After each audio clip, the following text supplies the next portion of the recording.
Pleasure.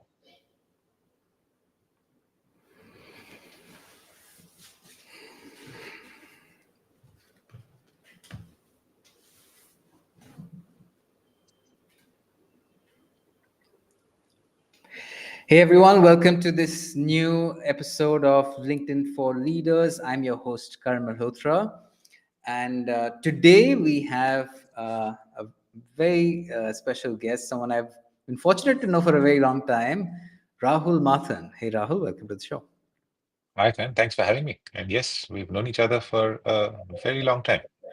Very long time. And there's a short anecdote to that. I'll come to that. But before that, I'm going to give you a quick introduction about Rahul. I'm sure there are lots of people in the room and the audience already who don't feel he needs the introduction. But here goes. Rahul is listed in the Hall of Fame for Technology, Media, Telecommunications, TMT, his core area of specialization. Listed in the Hall of Fame for TMT by Legal 500 Asia Pacific, ALB Asia's top 15 TMT Lawyers. Rahul Matthan is a partner in Trilegal's Bengaluru office, and heads the TMT practice of the firm.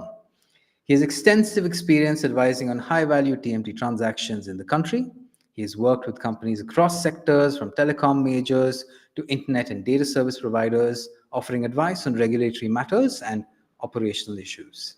Rahul has been involved in a number of policy initiatives in the TMT space, including assisting the government in preparing the country's privacy law. He has also served on the Krish Gopal Krishnan Committee on Non-Personal Data and the RBI Committee on Household Finance. He's a published author with 3 books, and next year will be coming up to the 500th edition of his weekly column, Ex Machina, in the Mint. He's a regular speaker across the world on matters relating to emerging technologies and the law. So once again, welcome, Rahul. Thank you. Thank you, Karan. Fantastic. So, like we said, we've known each other for a very long time. I don't Now know you're going to what. start dating me because you keep saying this. I mean, well, I'm dating myself also, and by virtue of doing that. But we did a play. We acted in a theater production called A Midsummer Night's Dream. It's a beautiful interpretation of that, directed by Mrs. Arundhati Raja.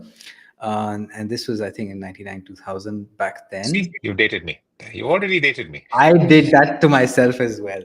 So, I mean, touch wood, we're blessed with good genes, so we maybe look a little younger than we actually are. But that's how long I've, been fortunate to know Rahul. And, I also I remembered recently when we got off a lunch the other day, he was saying that he was involved with Black Coffee Productions, which did some fantastic work with Preetham Kolbele at the helm.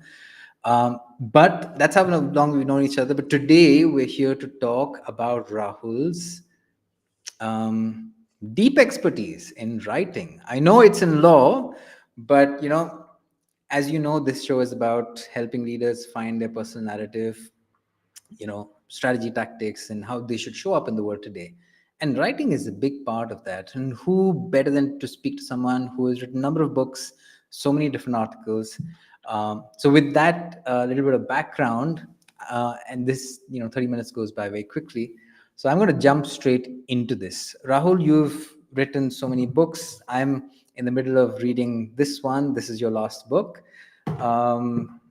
And you're coming up to, like you said, you said the other day that you're about 430 articles of the Ex Machina in the Mint. What are the key components of a great narrative or a story? Clarity. You've got to get into writing with a clear sense of what is the message you're going to provide. And it really starts there. I think most writing that's good is because you read that passage. If it's like a paragraph, if it's like an article, or it's like a book, and you left it because it left a clear impression on you that this is what uh, it was written for. And we don't know it, I guess, consciously. But the reason why you like a piece is because at the end of the piece, there's just it's just the satisfaction of knowing that this is the reason why it was written. And so, yeah, this is easy to say, hard to do. I don't think I'm very clear in a lot of my writing, but I keep this in front and I say, look, I just have to get to clarity such that people take away one thing and one thing alone from what I've written. Okay, amazing. And so clarity is one key thing to sort of focus on. Now, you have been writing, I mean, you've been writing for the better part of, let's say, 30 years, right? And you write on a wide variety of matters, pun unintended, but nevertheless, where do the ideas come from? Uh, I mean, it comes from everything that I read, everything that I do, people that I speak to. So yeah, I read a lot, and I think in order to write, you've really got to read what others have written. But when you read what others have written, you've got to bring your own fresh take to it. Otherwise, you're just rehashing something that someone else has done. So the only way you can do that is read widely, so that you can, through all your wide reading, make connections, surface connections, really, that have not been surfaced before. And that, in a sense, brings something new into writing and something new that you communicate. But look, I say read, but that's just a mechanism to get information. And I'm very conscious that there are so many ways in which you can get information. There's audiobooks, there's YouTube sort of videos, I mean, I get a lot of ideas when I go to a conference or when I listen to other people speak. And I think the point really is to consciously catch hold of the idea, work with it in your head, so that it fleshes itself out. It's very often just a fleeting idea, but how do you then convert that fleeting idea into something that you really want to communicate? I think that's the difficult part, and you just have to do it consciously, effortfully. For me, I've got to produce this column every week, and so that's the forcing function. And so wherever I'm going, I'm constantly wondering, is this in this conversation? I mean, at the end of this conversation, I hope I'll have something to write about. So that's literally the way I think about it. Amazing. And you said that you have it's a practice, right? And you committed to it, and you've got a column that you need to put out every week, and you've got a set number of words. So why don't we just talk about the column itself? How do you approach, because like you said, you're coming up to about 500 articles next year, and I've read a bunch of them. If we just take, let's say, because you write articles, you've written books, and you also have done quite a number of keynote speeches, and for each of those you take a different approach. So if you can sort of, let's say, start with the articles themselves, how do you approach the writing for that kind of format?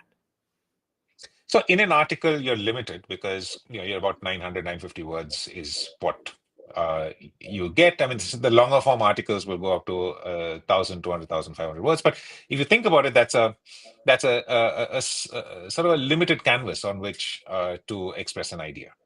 And I think the real important thing, therefore, is to very quickly zero in on what the message is that you want to give, and then you work backwards from there. So another way to think about it is write your last line first, and then write the rest of the article. And that's completely metaphorical, obviously, because you don't have to do that. But the point is that when you get into this a particular article, you've got to just think about what's the message that you want to provide, and that clarity will then help you write everything else. And of course, you've got to have a good hook in the beginning. Yeah, someone said the lead is everything, which is the first paragraph is everything. Everything else is just typing. So that's the other thing, right? So, but you can't write the lead unless you've got the last sentence, because the lead has to, by definition, lead to the last sentence. So I think that's sort of the format, and then you build from there. And then my particular way of writing, varies. In my column, I tackle topics at the intersection of law, society, and technology, and so that also is another constraint. And so I've got to find subjects within either one or a combination of all.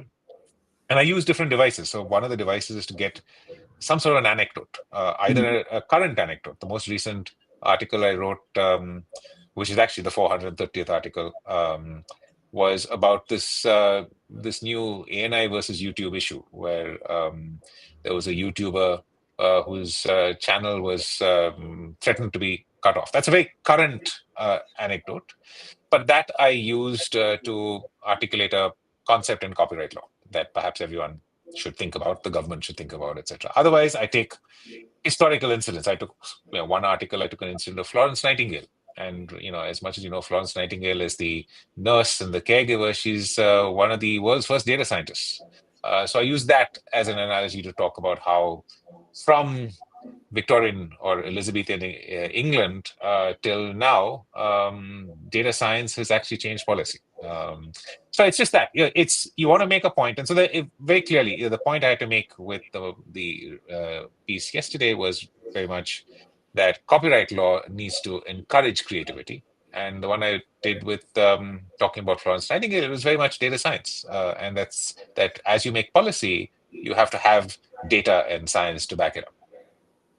Amazing. And now you said about articles, one approach could be you write the last line first and you sort of build into that, etc. Do you do the same thing with a book? Yeah, a book is the same thing, but over a longer period. Obviously, you've got a much larger canvas, right? So when you write a book, you have more time to make an argument. But I think people are confused when you write a book and you have 3 or 4 different things that you're giving them. I mean, of course, you can have 3 or 4, you can have 20, but they all need to be in service of that one message that the book is looking to give. And I hope that in my books, I actually have done that. I've sort of, created enough arguments, but all of those arguments will say different things, but then together, all those arguments then lead towards one message that you take away. That's always been my aim with this, and I think it's important because we live busy lives, and you don't want to read a book that goes in 3 different places. You want a book that just goes in one particular place, and it's fine to get 3 different parts to that place, but it's even better if those 3 parts are actually self-reinforcing, and those parts sort of Convert. converge and solidify that one argument that you're making. At least that's my philosophy around this. Okay. And just on that, besides this approach that you're calling out, can you think of any other author who takes a similar approach that you admire? I think most good authors, almost all good authors. If you look at people who write, so in the books it may seem like there are many messages, but then if you step back, there's often one strong message that the book leaves you with. Even if there's a book that's discussing. Well, let's just take since I'm thinking a lot about modern India. What are the reparations that we owe to that the British owe to us for colonization? There may be many arguments to that, but you've got to come down clearly on, do the British owe us reparations or not? You can't waffle around that, because people will feel unsatisfied if you're saying under these circumstances maybe they do, under those circumstances maybe they don't. That's not satisfying, and the good authors really conclude it. And you see this in narrative nonfiction. You see this a lot in the Atlantic and the New Yorker. The long form articles you get out of those magazines, they're very, very well crafted, but they are clear in sort of the message that they leave. So then, for you, as when you're reading a book, you want for the author to take a clear position, and that's also something that you look to do in your writing? Yeah, absolutely. All the time. Fantastic. Because I mean, just referencing our conversation the other day, you want for the reader to feel, the similar sort of analogy when you do with theater also. You go and watch a play, it's great if you made the audience feel something. They either loved it or hated it. When they're ambivalent or they're ambiguous. Exactly. That's really not what you want. I mean, at the end of the day, the person must look at that and say, hey, so let me just go back to the first question I asked, where do you get your ideas? I get my ideas out of articles that have landed that one point really clearly. Because then I take that one point and say, look, that article made this really wonderful point. And there was another article that I read 5 years ago that made another, and there's actually a connection between these two. Maybe I should write something that connects these two. But it's super hard to do and quite frankly, if the article didn't land that well, I would not have sort of put it away and said, look, this is an article that I want to quote. I find that the articles that really strike me are the articles that make one sort of strong point. And to be clear, I'm talking about op-eds. I'm talking about opinion pieces. Journalistic pieces, sort of reported pieces, that can do all sorts of things, because there your job is to provide facts. You go out and say this happened, and then all of these other things happened. This is the reason why. You may not necessarily land upon, but opinion pieces, you have to have an opinion. You can't write an opinion piece and say, look, I could have two opinions on this, because then you're cheating the audience. The audience came to listen to you for your opinion. Exactly. And something you just said just now about, you're making these connections across one article and another article, and you read so much and you read so extensively, and you've read so much over time. Do you find yourself making those kind of connections also in some of your... Absolutely. And look, I didn't mention it, but there is an incredible compounding that happens after a while when you do this. It's hard to explain how that happens. It's a bit unfortunate, because no matter what I explain, you will not believe this until you've actually experienced it yourself, because it's almost magical. Once you've crossed a threshold of knowledge, then that knowledge actually connects in really bizarre ways. This is the example of Florence Nightingale and policy. This is really a bizarre example, but at some point in time, I read this, and then you can make this connection or something in history that is really relevant in the modern day, and that happens, and I guarantee this will happen to anyone who invests in this sort of compounding.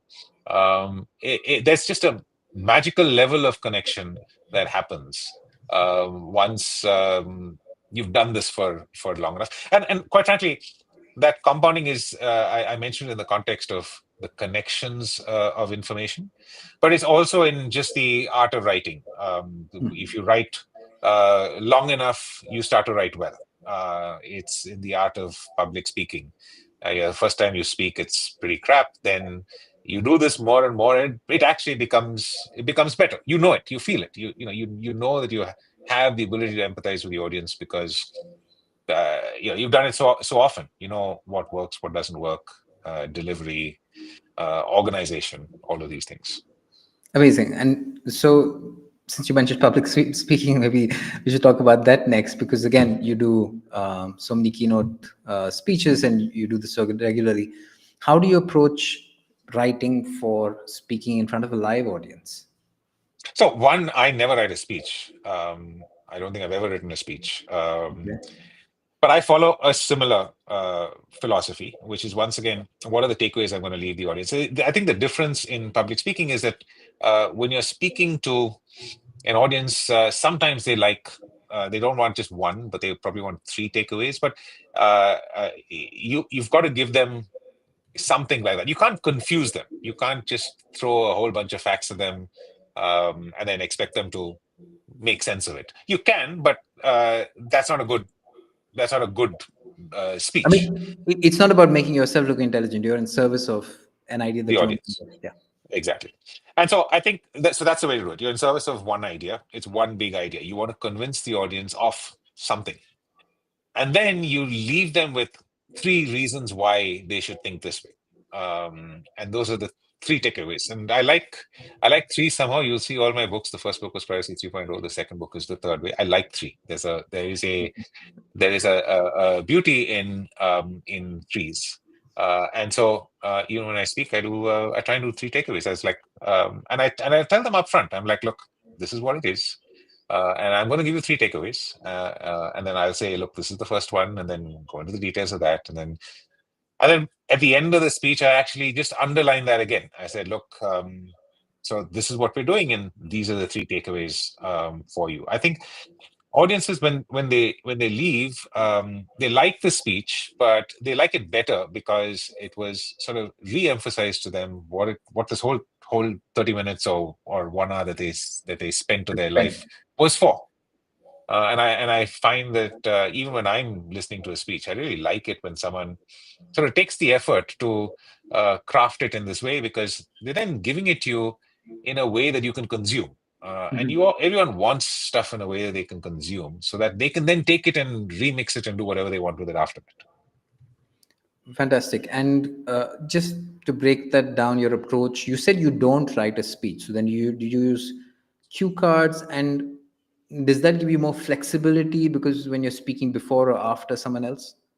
Yeah. So I write down notes. So it's not like I don't write anything. I sort of spend a lot of time trying to figure out what exactly it is that I want to deliver. So it can't be completely unstructured. And so I put it down either on the computer, or then I put it on cue cards. And really, that's just to give me some sort of structure. I have a sense of what I'm going to say in each point. Within each point, there'll be sort of some 4 or 5 sub points, and I have a structure, because obviously I need to speak for 30 minutes or 45 minutes or an hour or whatever they've allotted me. But mm, where it's possible, in some formats it's not possible. When you're addressing a large gathering, it can't be interactive. But when you're addressing a small enough gathering for it to be interactive, I actually don't mind it being interactive at all. And so I'm happy for people to interrupt. But when I'm in as you mentioned, when I'm in the context of some kind of a seminar or something like that, there are people who've spoken before me, Mm. and this loosely structured format allows me to actually pick up some of the things that previous speakers have said, and tie that into the message that I'm trying to. It's not always possible, but it actually is very useful when you do that, because one, you've been listening to the previous people, and that is always good. And then if you can connect it, it just makes what you're saying that much more solid, because in a sense it's reinforced by what other people say, and not just other people, the person who spoke just before you said. So I found that's another very good and strong way to land a point. Fantastic. Um, what are some typical mistakes that you've seen that people tend to make with when they approach writing? Because then there might be a lot of, let's say, senior people over here today who want to get started, but what are some things that they should keep in mind, maybe to avoid? Any thoughts on that? Yeah, so I have this phrase which actually comes out much better when I write it out, but I'm going to just try it on this visual format. Um, Most of us write to read, right? But my message to you is you have to write to be read. And the subtle difference between this is, when we write, we read what we write and we think we're clear. But we don't realize that in our minds, we filled in all the cognitive dissonance in what we've written, because we know what we're saying. We're reading our own writing. But actually, you are writing to be read by someone who doesn't have any of your background and has none of those preconceptions or the other sort of background information that you have. And unless you learn to write for that audience, you will Mm-hmm. not be clear. So I think the point really is to constantly put yourself in the shoes of the person who is going to read this. And I'll give you, I mean, in my own case, I write about technical subjects, and very often, when I write about the technical subject, I write in language that other people who understand what I'm saying know. And then I try and say, look, my mother's also going to read this, and she doesn't know any of this. Will she understand it if she reads this? And then, I don't do this all the time. Quite frankly, sometimes my mother tells me, I didn't understand that last piece that you read. So, it's a work in progress. And so, but I think the point behind this long convoluted speech is, put yourself in the shoes of the audience, because ultimately you're writing this for your audience, and your audience is not you. And when whatever you read, if it's really nice, it sounds really good to you, that's because you already, first of all, you're the one who wrote it, so you know all of this stuff. Maybe there are some things there that you haven't explained well enough, and that people who read it are like, gosh, I don't. And don't write such that expecting them to go and search this up on ChatGPT. They don't understand it. Your job as the writer is to explain it all to them so that they don't have to go to Google, don't have to go to ChatGPT. The article is self-explanatory. So I think this is the commonest mistake. It's a mistake I keep making. And my advice really is to get a good editor, or I don't mean like a professional editor, but have someone to bounce this stuff off. To the extent possible, I really try and bounce my articles off someone or the other. It could be someone who I think understands this, or it could be someone else to just say, look, this is a technical piece. Just tell me, is this flying over your head? Is there stuff that I need to explain? I think that's really helpful. If you got the time to do it, you should certainly do it, because we're all experts. I mean, the reason why we've been asked to write this is because we're already an expert. But as an expert, our job is to communicate to non-experts, and it's no point using language that only other experts will read, because that's not generally useful. And that's really helpful, and great that you mentioned about the feedback thing also, because that was a question from earlier. I obviously cannot, not ask this question, because you write about technology, you write extensively, we live in this time of AI. So how does AI play a role, or AI tools play a role in your writing, and how do you use them? Yeah, so I mean, I've been using AI since the moment it was out. So before ChatGPT, so before it became like a chat interface, I've been using the OpenAI GPT. And I'm going to say for the last 2 years, it is impossible for anyone to know how much of any of my articles was written by me and how much was written by AI. AI is part of the entire workflow, start to finish. I have, I think AI's got a long way to go before it can really write an ex machina article. And sometime early on, I had an ex machina article written entirely by AI, except the last two paragraphs where I said, if you've read so far, I just want to tell you that everything you've read up until now was written by AI, and whatever. But some of the comments to that article were, a few people said, "Oh gosh, I was wondering what was wrong with you, because that just felt off." And so that's the point, right? So in many ways, it feels off. And so I still have a job, and I'm still going to be writing these articles. But I found that there are many ways in which you can use this thing, which is really useful. And now I've got like super massive prompts that take me through an entire writing workflow. So the moment I have an article, I brainstorm with AI, and then I sort of get AI to discuss with me. Okay, talking about this. What about thinking about this particular incident, etc. And then I find that I get better articles, and then I to proofread. I tell them to act like this reviewer that I said you should have, and it's usually very good at all of these things. We have one question that's coming from Kunal, who says he wants to know about the time you take to conceptualize a particular article. Has that improved over a period of time? Does it take the same amount of time? I don't know if I'm looking for improvement. I mean, quite frankly, I really like articles that have been stewing for a very, very long time. Just from a workflow perspective, at this point in time, I probably have 30 or 40 article ideas that are floating around. And the best articles are really, a new idea that somehow magically combines with some old idea of an article that I had. So I don't really want to put a time on it. I mean, I like the fact that there was an idea that I had to write an article. I didn't write the article because it wasn't meaty enough. And then some new thing happened. And then I was like, wow, that really now makes the point that I was making. So then try and connect that. And then it comes out. So, it takes as long as it takes. If there's a new incident that happens. So one thing is I tell my editors that I'm not a journalist, so I'm not going to be reporting the news. So I might talk about an incident 3 or 4 weeks after it happens. That's fine. That's not my job to break the news. I will give you my opinion on it when it does. And so I think that's sort of the way it does. So I guess the answer to Kunal is, it takes as long as it takes. Sometimes it's quick, sometimes it's long, and I like them both. Fantastic. And we're at time. I have two, three quick questions and just a quick wrap up of now.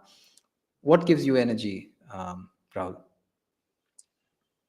Oh, I mean, we're living in a fantastic time where the last time we had this much excitement was when electricity was discovered. That was a time when we realized that even in the dark we can see and we can move around like day. Artificial intelligence is that it's going to completely transform everything that we do in society, and we are at the cusp of that. So I am just completely excited by the area that I work in, which is the intersection of technology and society, and how law, policy, and things like that can interact. So yeah, I mean, every day is just a blessing to be able to do that. What is one thing you can talk about every day for the next 1 year? Um, the role of technology on society, the cycles of technology, and I suspect that particularly now we're going to have very accelerated technology development, and every new innovation that comes out is going to have a different impact on society. And since I've studied a lot of how this has happened in the past, I think I would be in a good position to talk about, at least give a sense about of what it will do in the future. Fantastic. And finally, where can people find you and get in touch with you? I'm on all the socials. My last name is on all the socials except on LinkedIn, which doesn't do that, and that's my first name and last name. But I'm probably on all socials, and I mean you can find me there. I don't know if you'll get a word out of me, but I'm there. Fantastic. So, thank you, ladies and gents. We're 2 minutes over time, but quick recap. As Rahul said, this is more than three, and I will do a separate, post about this. But as we briefly talked about, focus on clarity. Quickly zero in on the message. Maybe write the last line first, and then sort of build on that. Compounding happens with the consistency of reading and writing over and over time. You get better as a writer potentially, and make many different connections with your reading. Public speaking, focus on three takeaways and trying to convince them of one thing. You can use, Rahul mentioned he uses cue cards for structure, but also for flexibility, because then he can interact with previous points that have been made.